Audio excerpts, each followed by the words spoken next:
এই যে গত কয়েকদিন আগে আপনাদের এখানে একটা ভক্ত এসেছিল গিয়াসউদ্দিন তাহিরি, কারা কারা গেছিলেন হাত তোলেন তো দেখি। আপনারা গিয়েছিলেন ওখানে? এত লোক গেল, ওরা কারা? আমার দিকে লক্ষ্য করেন, গভীর মনোযোগ।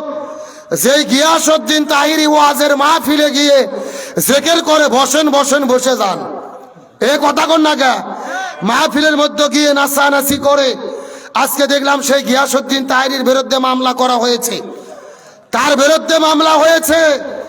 এই গিয়াসউদ্দিন তাহিরিকে আমরা দেখেছি মাহফিলে বসেন বসেন জিকির করতে, নাচানাচি করতে, আবার মাহফিলের মধ্যে গিয়ে ডায়লগ দিয়েছে যে চা খাবেন ঢেলে দেই। এ যুবকেরা কথা কও না কা? মাহফিলের মধ্যে এমন কিছু কার্যকলাপ তিনি করেছে যেগুলো ওয়াজের ময়দানে আলেমদের জন্য শোভা।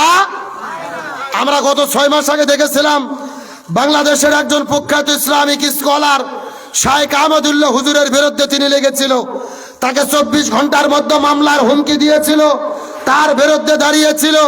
অথচ স্বৈরাচারের বিরুদ্ধে এদেরকে আমরা একদিনও কথা বলতে দেখিনি, বরং ছাত্ররা যখন আন্দোলন করেছিল এই গিয়াসউদ্দিন তাহিরি ছাত্রদের বিরুদ্ধে পোস্ট করেছিল, ছাত্রদের বিরুদ্ধে দাঁড়িয়েছিল। তাহিরির বিরুদ্ধে মামলা হয়েছে, আলেমের বিরুদ্ধে মামলা সমর্থন করি না, কিন্তু তাহিরিকে বলবো এই যে গত বিপ্লবের সময় তুমি যে স্বৈরাচারের দালালি করেছো এর জন্য জাতির কাছে তোমাকে ক্ষমা চাইতে হবে। আর যেই স্বৈরাচার হাসিনা হাজারো আলেমদেরকে জেলেবন্দি করেছে, ফাঁসির দড়িতে ঝুলিয়েছে, ওই শেখ হাসিনাকে জান্নাতের সার্টিফিকেট দিয়েছিল ডক্টর কফিলউদ্দিন সরকার সালিহি। মনে হচ্ছিল জান্নাত আর মামুর বাড়ির খিচুড়ি, ইচ্ছা মতো 2 প্লেট খেলো আর 2 প্লেট দিয়ে দিল। কথা কর না কে? কে রে বাট পার, তুই তো জান্নাত পাওয়ার গ্যারান্টি নাই। ও আবার হাসিনাকে জান্নাতের সার্টিফিকেট দিয়ে ছাড়িয়ে দিল। কারণ কি? বলতেছে স্বৈরাচার হাসিনা 560টা মডেল মসজিদ তৈরি করেছে বাংলাদেশে। ও জানি না শেখ হাসিনা নিজের টাকায় মসজিদ তৈরি করেনি, এই 560টা মসজিদ করার জন্য সরাসরি টাকা দিয়েছে সৌদি আরব। জোরে বলেন কে? টাকা দিল সৌদি আরব।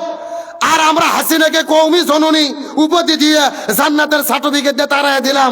এখন এদেরকে জিজ্ঞেস করতে চাই যে আপনাদের জান্নাতি রমণী রাবিয়া বসরি জান্নাত ছেড়ে পালালো কেন?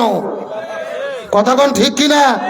একটা কথা ভালো করে বুঝবেন, আলেমদের মধ্যে দলাদলি আমরা চাই না।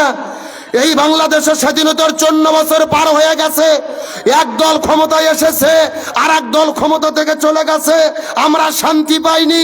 ততদিন পর্যন্ত শান্তি পাওয়া যাবে না যতদিন না পর্যন্ত কোরআন বাংলাদেশে কায়েম হয়ে এই কোরআন দিয়ে বাংলাদেশ পরিচালিত না হবে। সুতরাং বাংলাদেশে একটা সুযোগ এসেছে, স্বাধীনতার 54 বছর পার হয়ে গেছে, এক দল এসেছে আর এক দল চলে গেছে। এই বাংলাদেশের শান্তি কায়েমের জন্য আমরা পরিষ্কার করে বলতে চাই, আগামীতে বাংলাদেশে সব দল দেখা শেষ, আগামীতে আলেমদের নেতৃত্বে কোরআনের বাংলাদেশ। আর সেই কোরআনের বাংলাদেশ যদি আমরা গঠন করতে চাই, আলেমদের মধ্যে দলাদলি করলে চলবে না, আমাদের একতাবদ্ধ হতে হবে। আমরা মনে করি বাংলাদেশে যত আলেম আছে, ইসলামী দল আছে, আমরা যদি একতাবদ্ধ হই এই বাংলার জমিনে কোরআনের শাসন কায়েম হবেই হবে ইনশাআল্লাহ।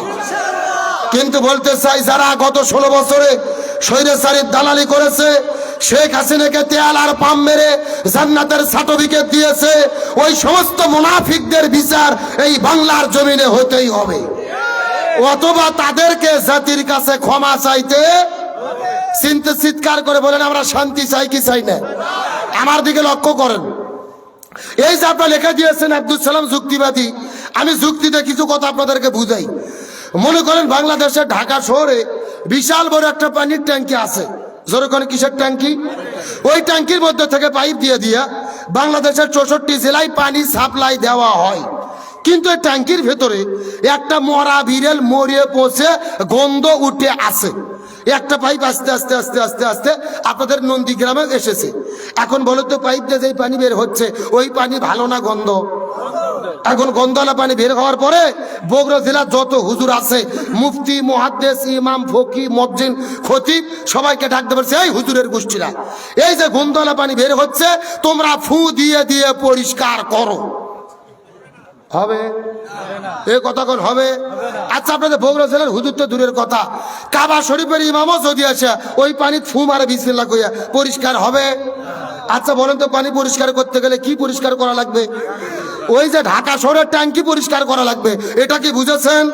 এবার আসল কথা শোনেন, এই বাংলাদেশেও শান্তি প্রতিষ্ঠার একটা ট্যাঙ্কি আছে যার নাম হলো সংসদ ভবন। আরো জোরে বলেন। ওই সংসদের ভেতর থেকে বাবার আইন, দাদার আইন, চাচার আইন, খালার আইন, ফুপুর আইন, কার্ল মার্ক্সের আইন, লেনিনের আইন, ওই কার্ল মার্ক্সের আইন, লেনিনের আইন, সক্রেটিসের আইন, প্লেটোর আইন, ওই ভারতের আইন, ব্রিটিশের আইন, মানব রচিত তন্ত্র মন্ত্রকে জুটাই এবং ঝাঁটাপিটা করে যতদিন পর্যন্ত এই কোরআন সংসদের মধ্যে ঢুকাইয়া কোরআন দিয়ে বাংলাদেশ পরিচালিত না হবে ততদিন পর্যন্ত এই জমিনের ভেতরে শান্তি আসতে পারে না, পারে না, পারে না। সুতরাং বাংলাদেশের কোরআনটা সংসদের মধ্যে ঢুকাইয়া কোরআন দিয়ে বাংলাদেশ পরিচালিত হোক, এটাকে আপনারা চান? কারা কারা চান? দুটি হাত আল্লাহকে তুলে দেখান।